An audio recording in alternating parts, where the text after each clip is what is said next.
Fantastic. Thanks very much and good morning, everybody. Welcome to the Renters' Rights Rundown, New Rights for Young Renters on this very sunny Thursday morning. My name is Seb Antoine from Youth Affairs Council Victoria, and I'm the guest host for this session. Before we get stuck in, I'd like to acknowledge the Wurundjeri people of the Kulin Nation as the traditional owners of the land from which I'm broadcasting today, and pay my respects to their elders past and present. Also want to make a special acknowledgement of the young people who are the next generation of elders and leaders for the community. It always was and always will be Aboriginal land. And I'd also like to extend that acknowledgement to the traditional owners of the land from which you're joining today. This is the 6th Renters' Rights Rundown that VCOS has run, and this instalment is in partnership with Youth Affairs Council Victoria, specifically for workers in the youth sector who work with young people. VCOS is running these events because over 130 changes to Victoria's renting rules, the Residential Tenancies Act, came into effect on the 29th of March this year. These changes have been long planned and come after years of advocacy for the community sector. Workers in the community sector and the youth sector will play a key role in raising awareness of these changes and supporting young renters to exercise their new rights. So really thank you for taking your time out of your day to come to this session. We've got 3 fantastic guests and friends to take us through some of the changes today. James Tresise from Youthlaw, Isabelle Butler from the University of Melbourne Student Union, and my colleague Liam Head from YACVic. After the presentation, we've got lots of time for a Q&A session. We've allocated plenty of time. So they're going to work using the Q&A box at the bottom of your screen that Amy was talking about before. You can submit a question at any time during the session using that box. The questions are going to be moderated because we expect lots of you will have the same kinds of questions and we don't want to answer 6 of the same. And please note that the panel won't be able to talk about specific individuals or specific individual circumstances. It's not legal advice. We'll try to get through as many questions as we can, but if there are some that we can't get to, we'll take them on notice and follow up with you after the session. I'm also here to remind you that we will do a quick exit survey, once the session finishes.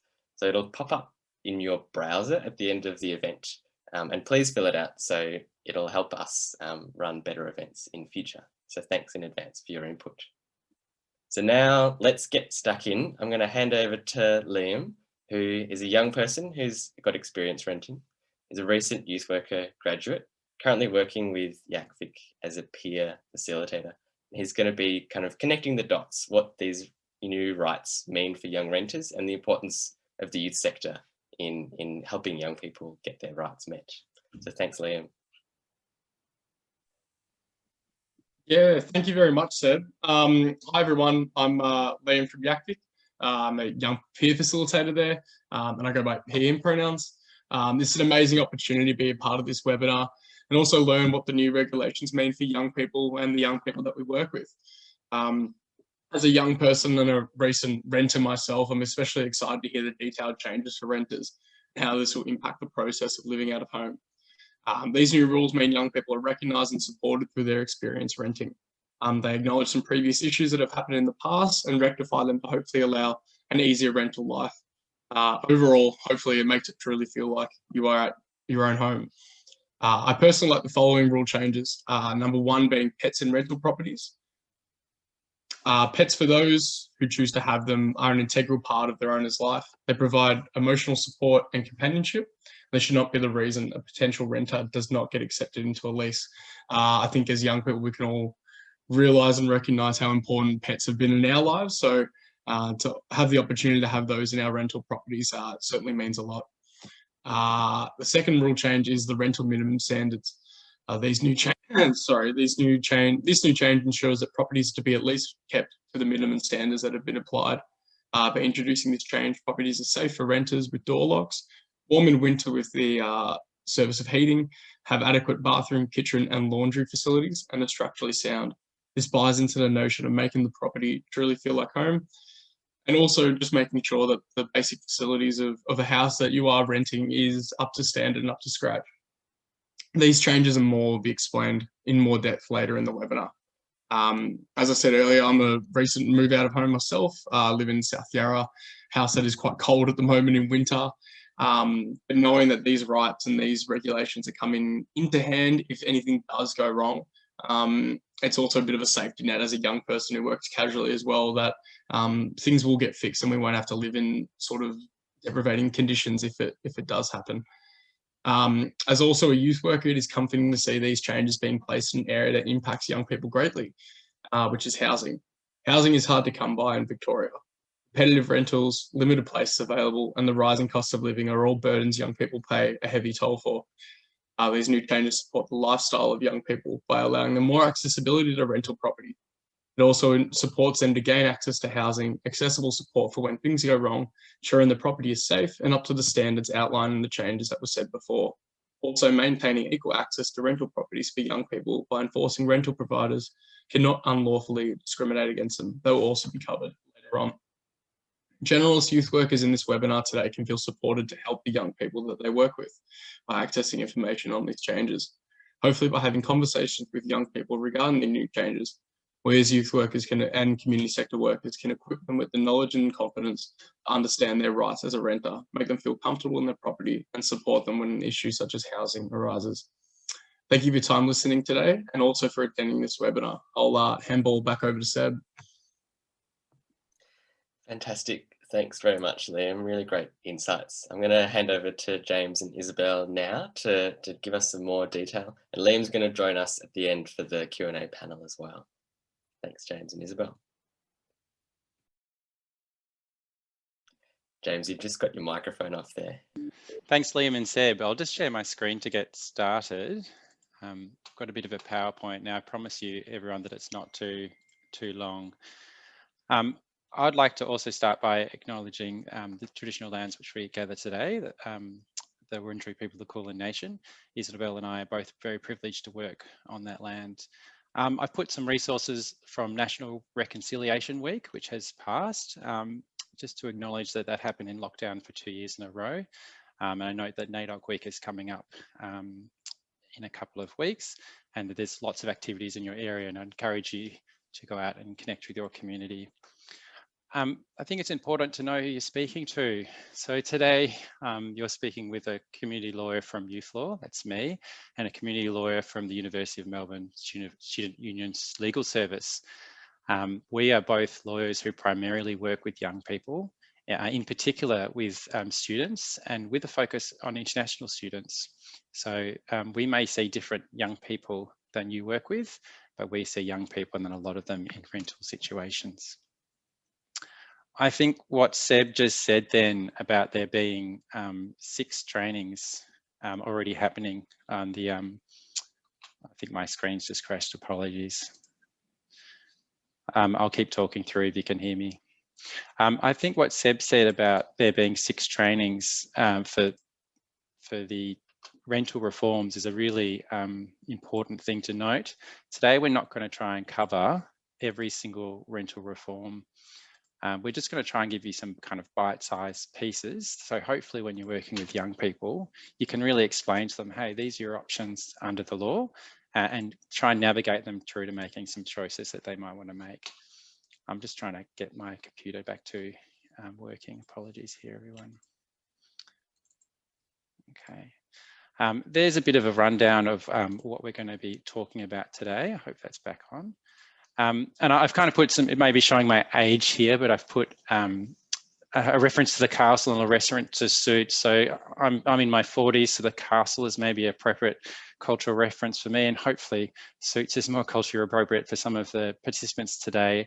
I think it's really important to not get overwhelmed by these rental reforms. There's so many changes, but I think if you take a step back and go, there are some processes I can help young people navigate through, and hopefully navigate them through easily and in simple language, then I think that's what's really effective. I think we've chosen 3 sections that hopefully haven't been dealt with in those 6 seminars. We're going to look at something that deals with before, during, after, and then we're going to deal with pets, because Liam, I'm glad you raised pets. We have been seeing a lot of pet inquiries and a lot of associated issues arising out of having pets in rentals. And we're very pleased to see that change come in. There is a bit of a snapshot of the reforms. That's not all 130. So we don't intend to run through this today. I think the first training I did with VCOS on this had about 252 slides. And I think that's really useful to have that training. And if you want to go to training like that, please go have a look at that session, and you can get section numbers thrown at you very fastly. We want to try and do something a bit different today, which is just give you some bite-sized pieces. I think the one that I want to focus on though from this is actually the new language, which is something that's a bit interesting. They've changed it from landlord to tenant, okay? So it's like a master and servant relationship to rental provider and renter, okay? And it can get a bit tricky to think about the new language, and it can be a bit hard when you're speaking to young people because they go, what's a rental provider? But I think there's a really important key in that change, and that is that this is a generational reform, and we want to try and encourage young people to see this as this is the rules, this is the way that renting should work and should work going forward. So although it's a bit challenging to communicate, often when I'm speaking with a young person, I'll kind of explain, this is the new language. I might then start using the word landlord so they understand, because that's really important. But we just try and kind of encourage them to go, hey, this is the new world, this is the way it works. I'd love to pass over to Isabelle, but before I do, I think it's really important that you also know how to help yourself and look things up. There's some great resources out there. Tenants Victoria has an excellent website. Consumer Affairs Victoria has actually really improved their website as well, and you can find a lot of really helpful information there. And I've also linked you to some specialist websites that really help workers. So there's a family violence guide that hopefully if you went to the last training, you're all experts on now. And there's a homeless law and practice, which is really targeted at people with a bit of experience who are assisting renters. So hopefully those links are really helpful. Look, I'd really like to pass over to Isabelle. She's going to take on the first section today of discrimination, which is something that we've found is pretty coming up a lot with young renters. Thanks very much, James, and thank you, Seb and Liam, for those introductions as well. So as James mentioned, I'm going to be doing a very brief introduction to the new discrimination protections. And I say very brief because I just want to flag straight up that discrimination is a broad and complex area of law. There's a lot of pre-existing law as well that goes into giving advice in this sort of area. But all I want to do today is give you just a little bit of a snapshot of the new protections and the new sections in the law in relation to discrimination in rental accommodation. So I apologise as well for the legislative references here. I'll just say quickly for the rest of my slides where you see, as Jane mentioned, there's been a change in language, and because some of these terms are a little bit wordy, we use a lot of acronyms, which I know can be a bit intimidating if you're not very familiar with them. So just to clarify, oh, I've lost the slides there. Where you see the letters RRP, that's residential rental provider, or I'll just call them rental provider. RTA is a reference to the main piece of legislation, the Residential Tenancies Act. And here we go, we're back again. And you'll see also RT Regs, which is the other piece of legislation I'll be talking about, and that's the Residential Tenancies Regulations. Now, while it can look a bit intimidating when you see all these section numbers and acronyms, I do think it's important just to have them there. So if you do need to ever look these things up, you've got the references there. But what I'm going to try and do is just really focus on the big picture takeaways. So with that introduction in mind, there are some great new protections from discrimination that have been added to the law. I've written a list of the most relevant ones here. Just to summarise, we've got the rental provider can't unlawfully discriminate by refusing to let the premises. There are some prohibited questions that they can't ask a renter in an application. And the renter also has the ability to apply for discrimination to the tribunal, for compensation for discrimination to the tribunal. Also, in relation to renting out premises, there's a mandatory discrimination statement that the rental provider or agent now has to give to renters. And that's basically just a statement that outlines the information that I'll be giving to you today, some information about discrimination protections and what a renter can do if they experience discrimination. Just to note that protections from discrimination have always existed under state and federal laws in Australia, and it can be a complex area where different laws overlap. So if you find a discrimination situation, I think it's always a good idea to refer a client to get legal advice. So I'll just move on to the next slide. Thanks, James. So what is unlawful discrimination and how can you prove it? You may have heard the terms direct and indirect discrimination. Direct discrimination broadly is where you're treated unfavourably or less favourably because of certain protected characteristics. And indirect discrimination is when there's a requirement that applies to everyone but that disadvantages you in particular because of a protected characteristic. Now, these protected attributes, I've got a list from there. I won't read them all out because there's quite a few, but it also includes having a personal association with someone who has a characteristic. In terms of proving these sorts of matters that discrimination has occurred, yes, it's often difficult to obtain evidence. People don't often say in writing, you know, I'm discriminating against you for this reason. So often you have to look at the surrounding factual situation, see what evidence the client might have. But sometimes it is very clear, particularly I think when there's no agent involved and you've got a rental provider renting directly, they often might not be aware of the law and they might say something that is very blatantly discrimination. And I've just listed the typical remedies that you get under discrimination law there as well. Moving on to the next slide. Prohibited questions, another new section. This is a section which provides that the rental provider or agent can't ask a renter certain questions in their application. It prohibits both written and oral questions, and there are a few different areas where there are prohibited questions that are all quite useful, but I'm just focusing here on the ones related to discriminatory reasons, those protected attributes from the previous slide. Moving on to the next slide. How will this work in practice, which is always everyone's question. It's great to see that these laws are there, but what do you actually do? We think it's going to be quite a difficult area. Obviously, certain requests for information are going to inadvertently disclose information about protected characteristics. For example, you know, if a passport is provided by an international student, that's going to disclose their gender, typically age, things like that. There's no prohibition on renters volunteering information, which may be some comfort if people are wanting to do that, but it's also a little bit concerning that it might create a bit of a hierarchy if some renters are willing to disclose information that others are not. Written reasons. So the only way in which a rental provider or agent is allowed to ask these prohibited questions is if they provide written reasons as to why they need them.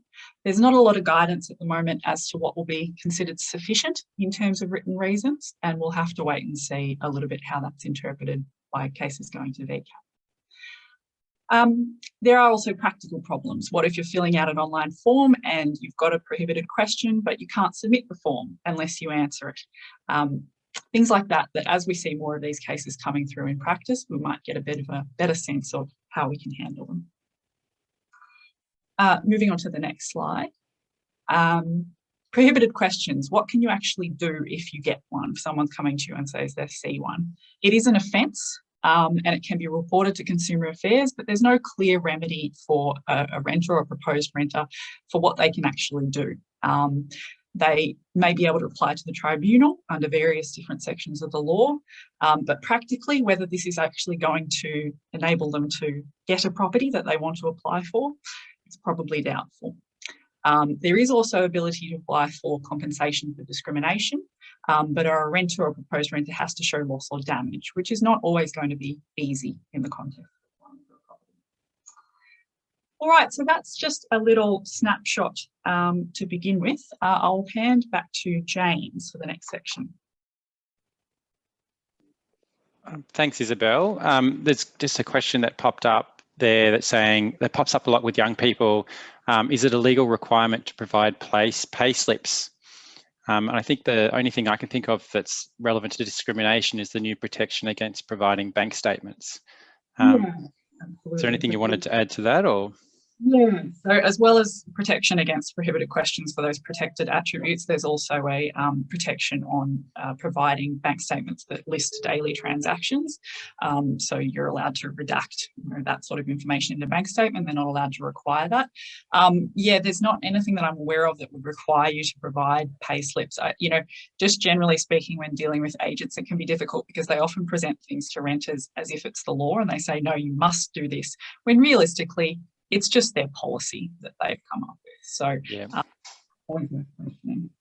Thanks, Isabelle. I mean, I know we saw a lot last year with the rent reductions, agents judging renters, why are you spending money at McDonald's or, Dan Murphy's, and when you're complaining you can't pay your rent, and that was a bit of an issue. So hopefully that reform really helps. I would like to move on to an area which I actually think is very important, because despite this generational change, I think one of the keenest things that hasn't changed is that we're still seeing that young renters remain reluctant to pursue basic repairs. So I wanted to spend the next 5 minutes giving you a bit of a bite-sized overview of repairs, so that as youth workers, you can feel more comfortable speaking to a young person about repairs, and really what the rules are for both the renter and the rental provider. I mean, as lawyers, we get a bit stuck because we can't tell our clients what to do. So we just give them their options. And I think the more that we inform them and the more that we encourage them about how the process works, and the more that we understand it and can keep it in simple language, hopefully the more they just take it on and say, you know what, I will exercise this right. So what's changed? Look, I think one of the key things that's changed in relation to repairs is actually something that Liam mentioned, is that the minimum standards that have been brought in actually now become an urgent repair if not complied with. So that's really important. So you do need to understand the minimum standards a bit there. I would suggest, if you're interested in understanding those, just have a read of them online. Urgent repairs have been expanded slightly to involve one of our most common topics, which is mold. It includes pest infestations and includes safety devices. So they're talking about your fire alarms and things like that.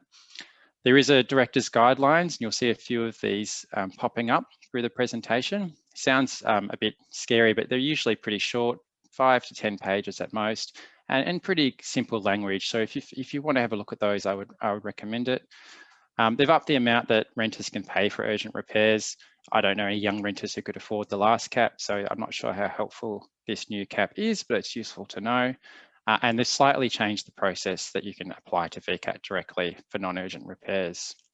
So let's just have a quick look at repairs. Okay.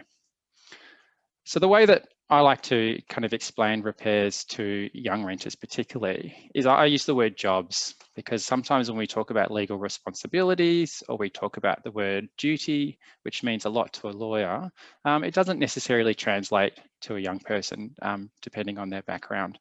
So I often talk about, if you were working at a restaurant, what would your duties be or your jobs be?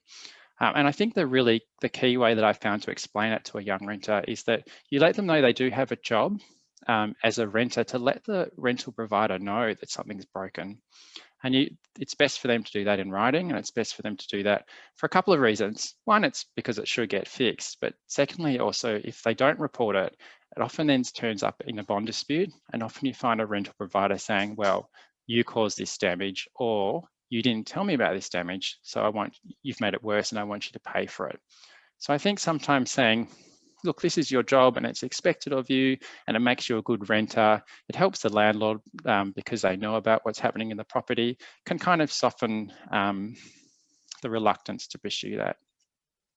It's also important to know that once the rental provider has been told about something that needs to be repaired, their job kicks in, and their job is to really keep the property maintained and in good repair.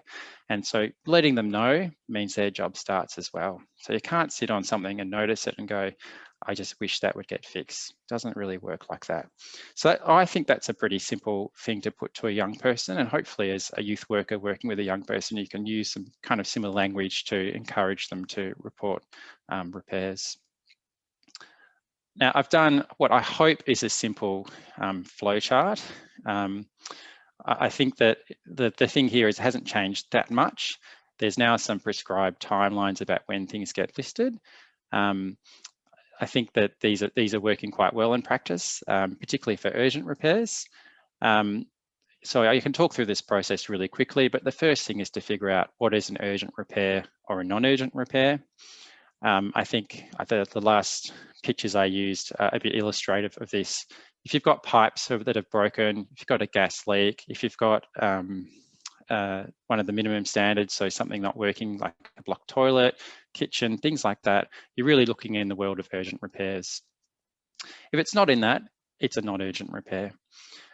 Interestingly, in the guidelines, I had a bit of a laugh because they said everything is an urgent repair, but some urgent repairs are more urgent than other urgent repairs. So it made me think of Animal Farm and hierarchy of urgent repairs. But essentially, they'll be saying, if there's some kind of danger or threat, that's pretty urgent.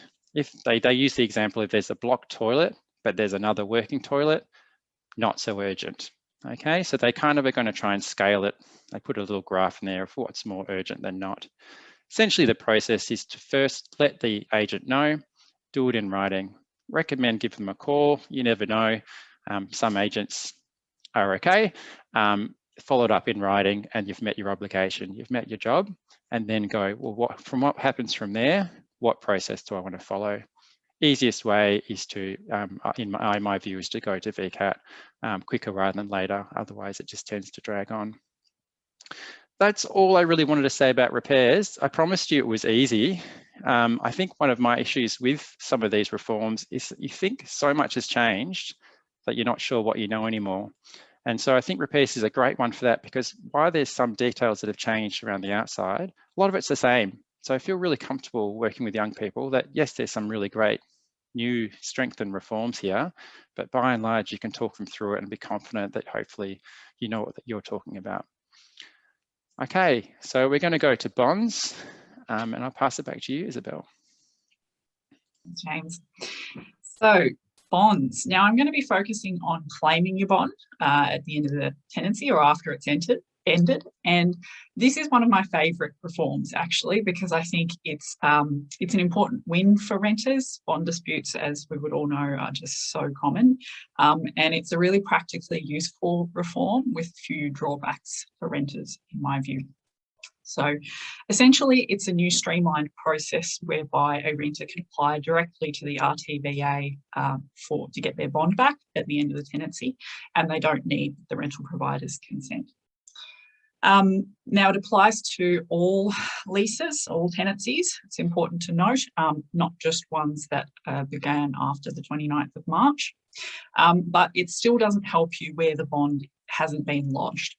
So as we all would have seen as well, I'm sure there are many cases where bond is not lodged, despite that being a legal requirement. It's still an offence not to lodge the bond, and that should be reported to Consumer Affairs. But practically, this streamlined process isn't available where the bond hasn't been lodged. All right, next slide, please, James. So, first of all, there are a few different ways that the process of making a claim directly to the Rtba can happen. One way is applying by agreement. That's still available. So the renter and the rental provider can apply to the Rtba by agreement for either a refund or apportionment between them. And a claim can actually even be made before the end of the lease, but subject to some specific conditions intended to protect renters. Note that it's still an offence too for a rental provider to get a renter's name on the claim form if the claim form doesn't specify the amount of the bond, so you can't just get them to sign a blank claim form for obvious reasons. And one thing I'd say in this area is to perhaps be careful of rental providers and agents putting undue pressure on renters to agree to apportionment of the bond. And also that for young people particularly, we see a lot of share housing situations. Disputes between co-renters can be really difficult in the context of bond disputes, because you might have both a dispute between renters and the rental provider, but then you might also have a dispute between co-renters. And for lawyers, any community lawyers who are watching, obviously we've got strict conflict obligations that can sometimes conflict us out of these tricky matters. Moving on to the next slide. So how does the process work in practice? Now, there are a few different ways it can work. What I've set out here is, not sure why all the numbers say 1, but 1, 2, 3, 4 is my experience of how it is normally working most often for my clients at the moment. Typically, the lease ends. Often the agent or the rental provider is a bit slack about initiating a bond refund, or maybe there's some dispute there. So now the renter doesn't have to wait for them to do anything. They can just apply directly to the Rtba. The Rtba will notify the rental provider and any other parties like co-renters that a claim's been made, and the rental provider has 14 days to dispute it. If they don't within that 14 days, the Rtba automatically pays the bond back to the renters. And I've just written a note there down the bottom that really the rental provider needs to make an application to VCAT and provide the VCAT reference number to the Rtba within those 14 days. They can't just complain and say, oh, I dispute it. All right, next slide. Thanks. So what if there is a dispute? Well, importantly, the rental provider can apply to the Rtba to refund the bond to the renter, but they can't apply to the Rtba themselves to get a refund of some or all of the bond unless it's by agreement with the renter. So that's a fairly important protection, and why I say I like this reform, because I don't think there are really any drawbacks for renters. It gives renters a way to claim a bond, and it doesn't give the same way for rental providers. So if the rental provider wants to claim the bond, they have 14 days from the end of the lease to apply to VCAT. But in the past, VCAT's been fairly open to extending that time period. So we'll have to see how that works in practice now. Now, the renter also can apply to VCAT for the bond within 14 days to the end of the lease. It's not clear why a renter would use that section and go to VCAT rather than going to the Rtba. Now they can do the latter, particularly given that VCAT has had some significant delays during COVID with hearing bond and compensation claims. So really, it seems at the moment like it would always be better for a renter to go straight to the Rtba and see what happens essentially in terms of the rental provider disputing it. But also, interestingly, any person who has an interest in the bond can apply to VCAT under that section within 14 days from the end of the lease. So where we're seeing that, again, in share housing disputes with young people is where there might have been a lot of lease transfers done, but it hasn't been reflected. The agent hasn't really done their job and reflected that on the paperwork. So you might have a previous co-renter who needs to try and apply for the bond, and they can, if they know when the lease ends. Okay, next slide.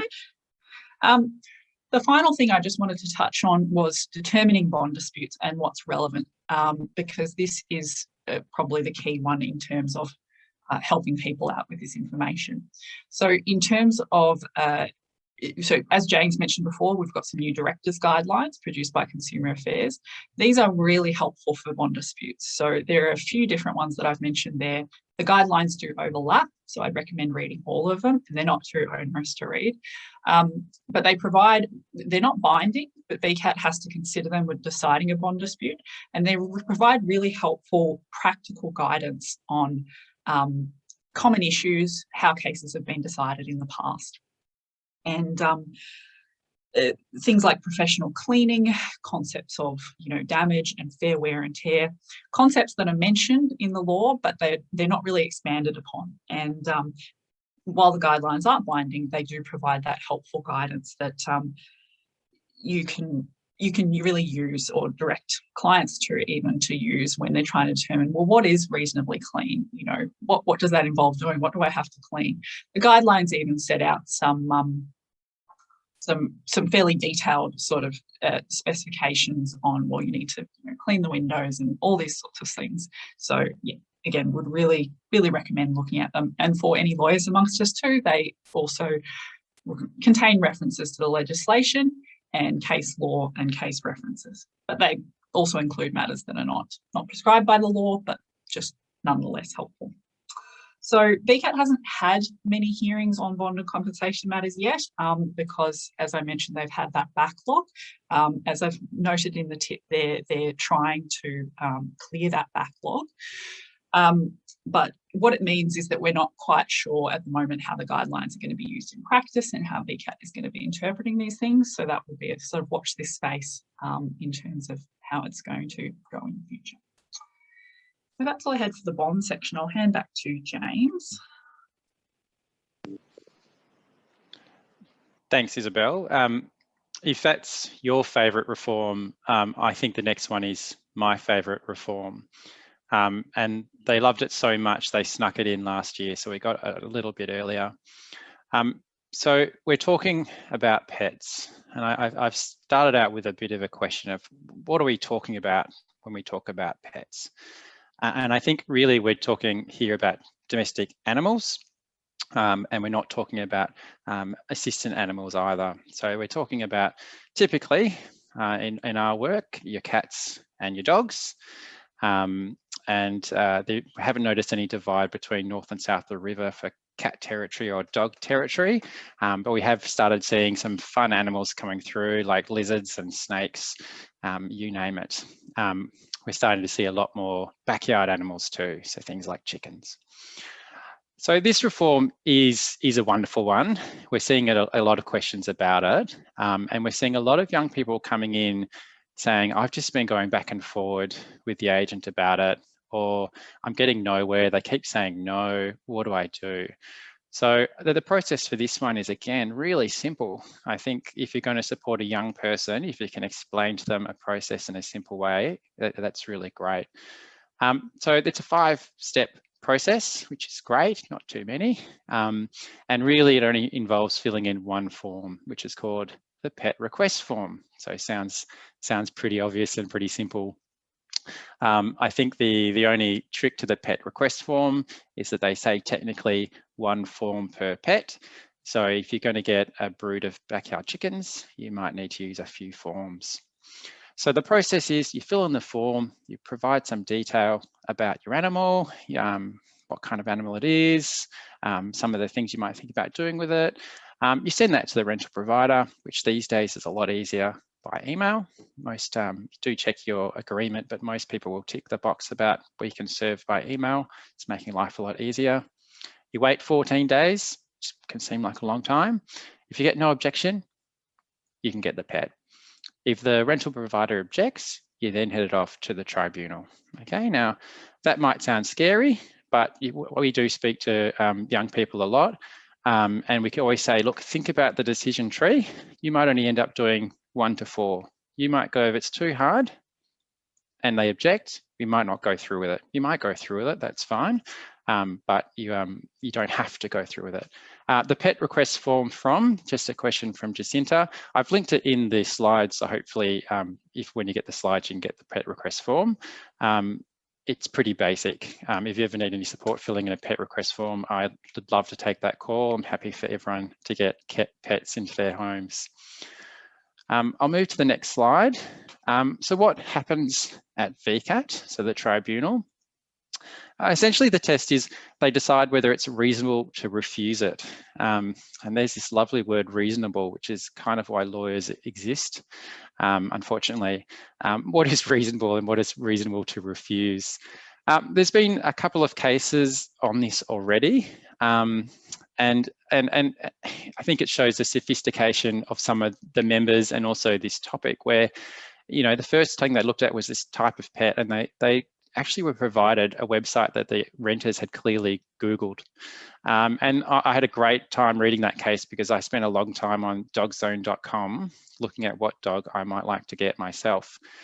So renters are really able to inform tribunal members in really simple ways. You don't need expert reports that you sometimes need for more complex cases. You can really provide them with kind of basic information. This is a short-haired domestic cat. Most often the time, the dogs, it's with how big they are, how much exercise they need seems to be somewhat relevant. you don't need to go get a vet to write you an expert report, which is really great. They do look at the character of the premises and the appliances and fixtures. At the moment, this is really, there's a bit of a heritage thing through the renting laws. So they do look at there's a heritage property, but there really seem to be a bit of dispute about, is this a big enough property for a dog of that size? The cases have looked at things like, how big does a cage for a dog need to be to not be cruelty?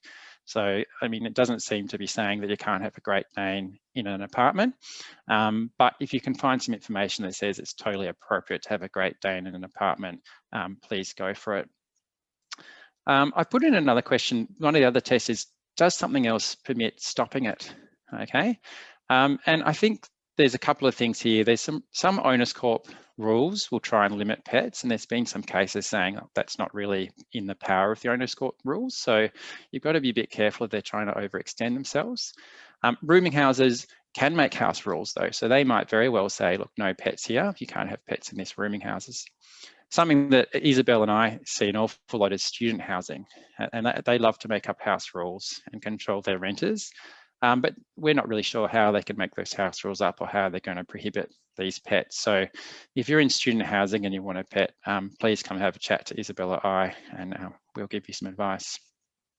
They do have a bit of a catch-all typical provision where they can say the member can look at anything else they think is relevant. And some of the things they've considered is like, have you had pets before? You know, what's your experience with pets? So one of the renters was like, you know, we all grew up with dogs and that's relevant. Whether the dog would be left alone, so be well cared for. I can see a question, can a rental provider say that the pet isn't allowed within the home and only allowed outside? I think I can talk to that in the next slide. One of these cases, that actually was one of the issues they were negotiating. The owner was really worried that the pet would jump over a balcony in one of these cases and said, oh, I don't want it outside. And the renters had said, oh, look, we're going to put a kennel outside. We're going to do all these things which we thought were really great. And it turned out there was a bit of a misunderstanding. The owner was really happy for them, sort of, to have a dog, but just kind of wanted it inside. So you can actually speak to the owner a little bit about their concerns. My experience is those concerns will continue to be concerns. So you could probably go through the process anyway. But look, it's always worth in any legal dispute or negotiation to talk to the other party. So to date, what's been happening with this is been actually a really wonderful reform. I'm only aware of one case where the renter wasn't allowed a pet, and I've only read of it. Don't even know the details. But of the numbers that have gone through to VCAT, all of them have been granted, or they haven't followed through with it, which makes me think that the pets kind of happened. The published cases say things like, well, if the owner is allergic to pets, then that's not a reason to refuse having a dog because the owner doesn't live there, and the property can just be cleaned. Another owner argued that an increase in their insurance premiums was unfair, and the member said, look, it's not the renter's problem or within the scope of these rules that insurance be considered like that. I think I've linked those cases there for people who love to read about pet cases. And I think if you want to read some cases where renters win for a change, have a go of reading some of these pet cases because they're really nice to read. A renter gets something what they want. A couple of tips to kind of watch out for is there's actually a very scary and official looking notice to vacate because the renter has a pet.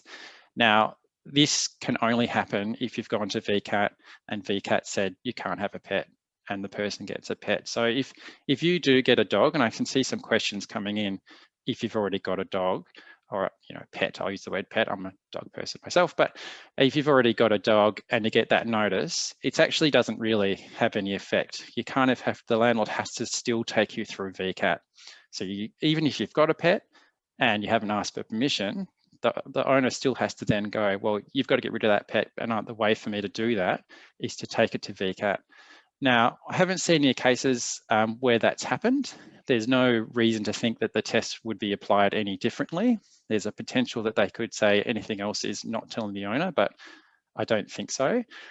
So in a strange way, it's such a strong reform for renters because even if they kind of do the wrong thing,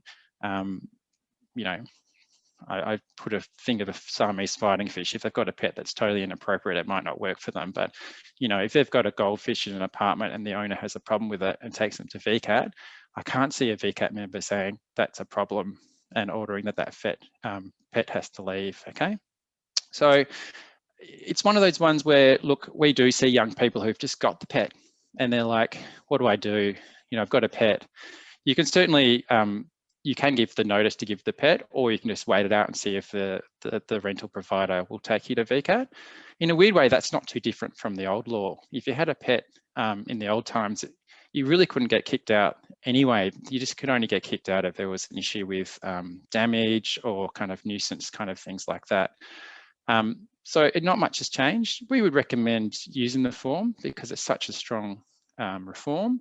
And we just think that it's another way you can kind of say to young renters, these are the rules. So use these rules, and using these rules is a great way for you and the agent to have a more on par relationship where you can say, this is how it works and this is what I'm doing. And we hope that that translates through to some of these other reforms. So I could talk about pets all day. I think I got all the questions. I'm happy to take more. But that is pretty much what we wanted to try and cover today. We've got some time for questions. There's our contact details there. And look, I'm absolutely open to getting emails or calls from youth workers. That's what we do all the time.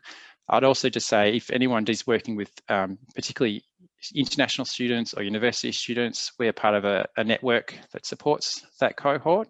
So if you're not sure if there's a service for them for legal advice, get in touch with one of us and we can refer you through there as well. There you go. Any questions? I might stop hogging the screen and give it back to the people. Fantastic. Thanks so much, James and Isabelle. That was a really, really great presentation. I love your enthusiasm for some of the rental reforms that are out there, which is great. We've got about 10 more minutes for questions. So if you have something burning, please feel free to put it in the Q&A box.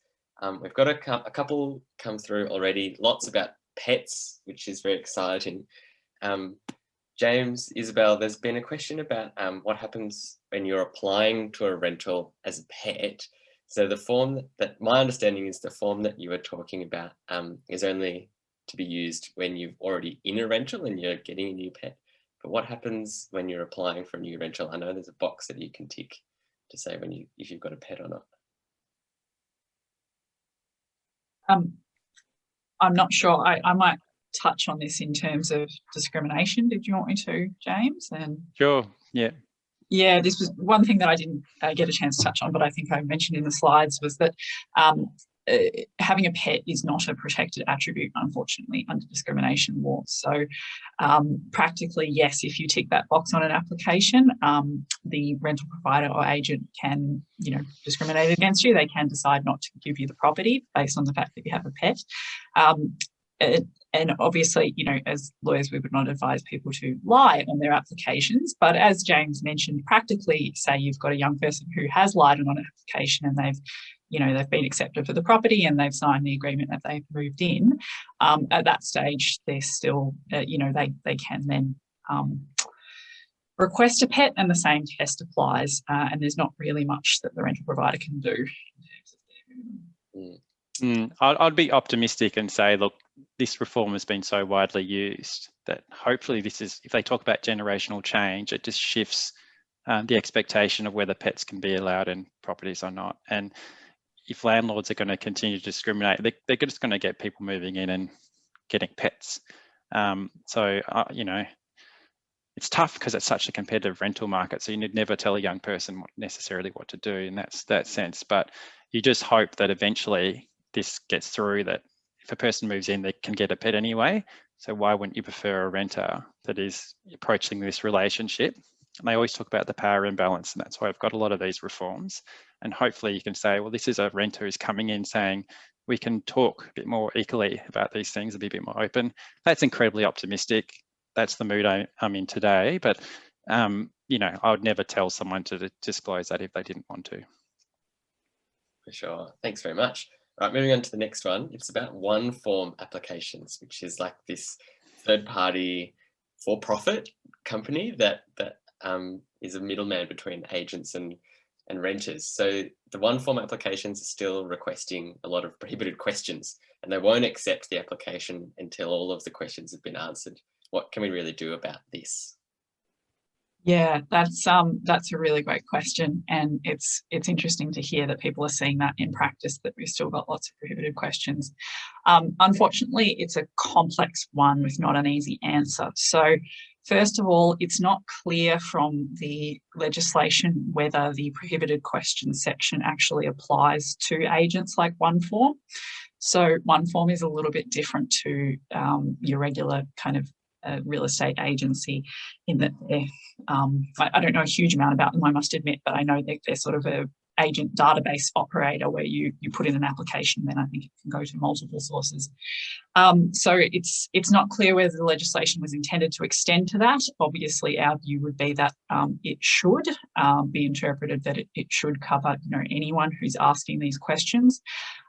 Practically, there's not much you can do, obviously, if you can't actually submit the form. But I think what needs to happen is someone or multiple people need to be making applications to VCAT to get some actual decisions on this. So we need to see how VCAT's going to interpret that, whether they're going to extend that protection to OneForm and database operators like that, and, you know, what they're going to practically order, because then there obviously needs to be some broader kind of contextual change ordered. Now, in terms of who can make an application like that, that's another slightly interesting question.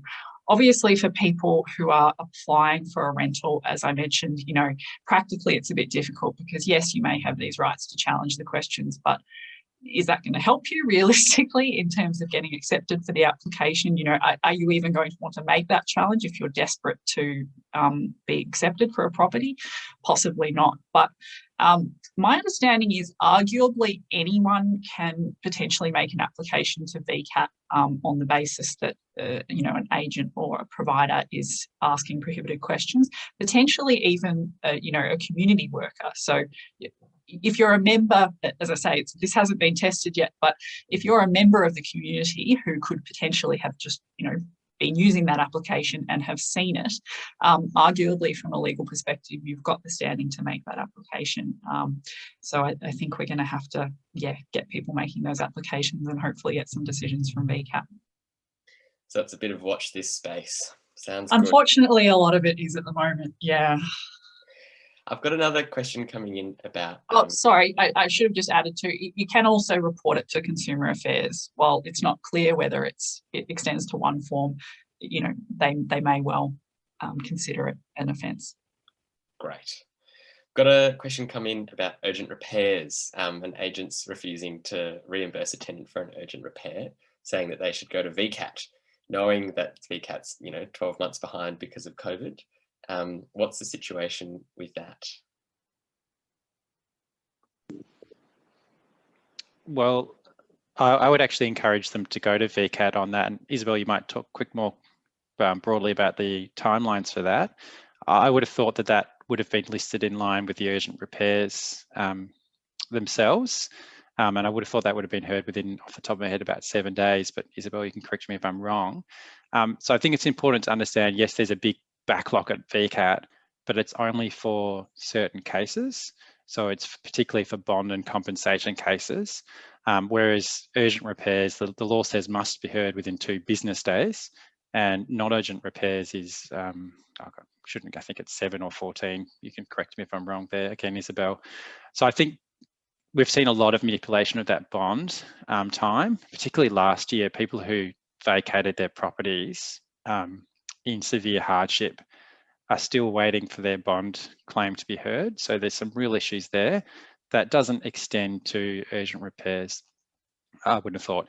I'd also just make the point that we would generally recommend everyone go to VCAT for an order for urgent repairs rather than doing it themselves, because you find yourself all of a sudden in a position where you're arguing, you know, is this a reasonable cost? And there's that horrible word reasonable again, but, you know, people recommend getting like 3 quotes and doing all this stuff. And all of a sudden you've moved a clear job from the rental provider onto the renter.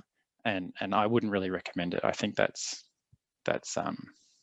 you know, I've never recommended a renter do that. So unless there's some circumstances where you've got some money through a third party, or you've got some kind of leverage or brokerage there, that's about the only way I could think about it. But even then, I think that would be setting up a bad practice about it, you know.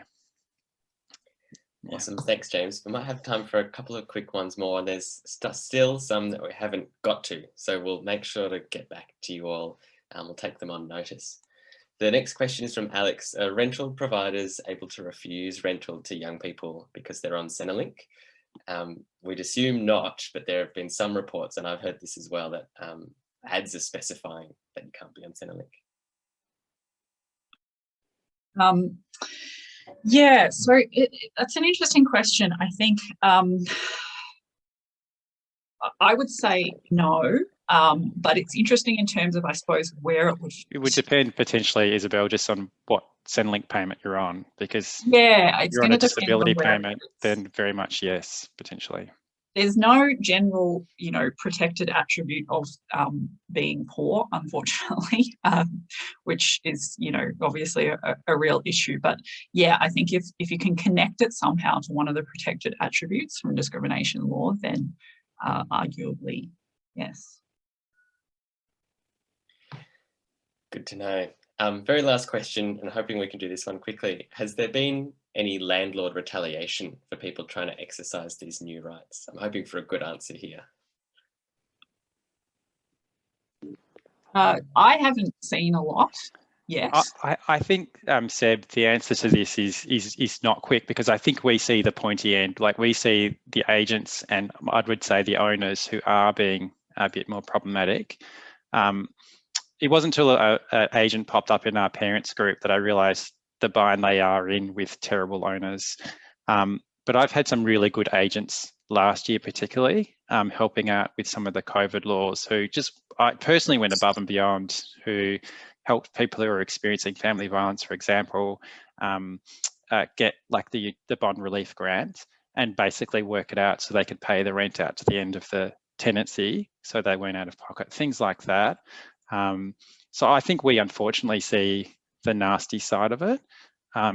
Being optimistic, I think, like, let's stick with this generational change, like the call to arms of these reforms, that is, it only changes if we all use them, and it only changes if we all accept this is the new law, and it is the new law, and it's a hard fought law. So for people working with young people, this is how it is, and they can go out and be advocates for themselves, and you know, teach the next people that come along, this is how it works when you rent, so we lose some of these horrible myths and fears about dealing with your landlord as a little serf, you know. That's good. I love the optimism, James. I've just got a nudge behind the scenes, so we've got time for one more, and this is an important one. So if a young person in a share house whose housemates aren't paying the rent, but the person that we're talking about is paying the rent, is it possible for them to apply to get that portion of the bond back, even if the rest of the housemates are in arrears? Look, this is actually a really tricky one, and Yes, Youthlaw pushed really hard in the reforms for there to be better reforms for co-tenants, and particularly as a youth organisation for young people, knowing that's how they live. But unfortunately, the law puts renters as what's called jointly and severally liable. I try not to use too much legal terms, but it means that you're responsible for the whole pie and your portion of the pie, essentially. So there's no my rent, there's no their rent, it's the rent, okay? So we have this question a lot.